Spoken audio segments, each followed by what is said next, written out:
Conduisez-vous avec sagesse envers les gens de l'extérieur et rachetez le temps. Que votre parole soit toujours pleine de grâce et assaisonnée, afin que vous sachiez comment il faut répondre à chacun.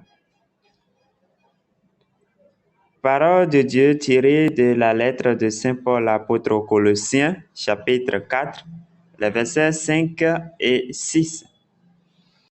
Nous sommes heureux de vous retrouver dans cette présentation dans laquelle nous allons parler de la soumission d'adresse de retrait pour ce projet Cortadio que nous avions exploité sur l'application Satoshi.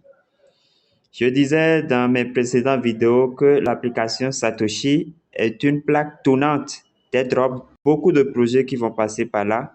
Si vous êtes nouveau et que vous n'avez pas encore cette application, je laisserai le lien en description pour que vous puissiez vous inscrire.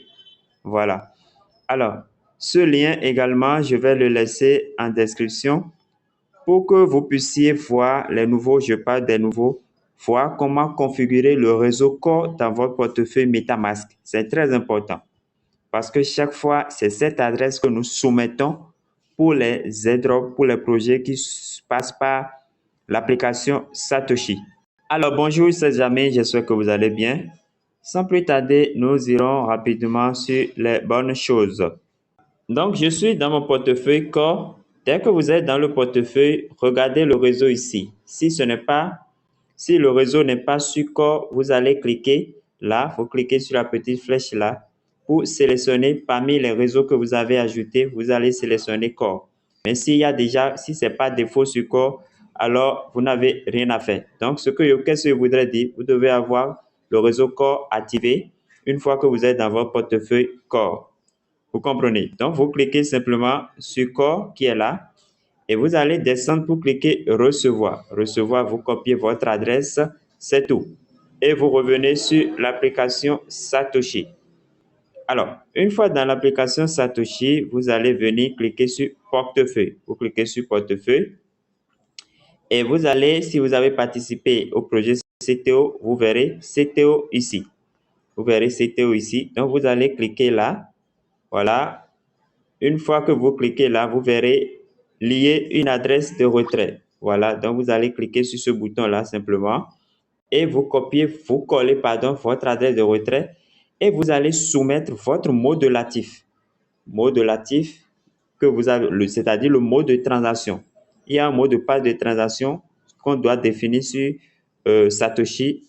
Donc, pour ceux qui ont participé au projet, aux anciens projets, précédents projets sur l'application Satoshi, donc ils maîtrisent déjà tous ces détails-là. Après avoir collé l'adresse, voilà, vous mettez votre mot de passe de latif et vous cliquez sur lier une adresse de retrait. C'est tout.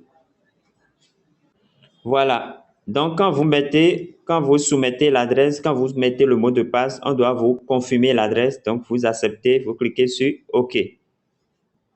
Voilà. Donc, ici, vous devez recevoir un code de vérification à votre adresse Gmail. Vous restez dans le chrono. Voilà. Et quand le code sera là, rapidement, vous allez saisir le code dans ce champ-là. Et vous cliquez sur OK. Et c'est fini. Donc, votre adresse est déjà liée. Donc, vous n'avez plus besoin de le faire une seconde fois. Ce n'est pas nécessaire. Donc, certains vont me dire que voilà, ils ont soumis, mais ils ont constaté que le bouton est toujours là. Oui, le bouton sera là jusqu'à la date limite. Nous avons une semaine pour le faire. Donc, à partir de ce 11 jusqu'au 18, passé ce délai, vous ne pouvez plus soumettre votre adresse de retrait. On se comprend. Alors, chers amis, merci pour avoir suivi cette présentation. Portez-vous bien et que Dieu nous garde. À la prochaine.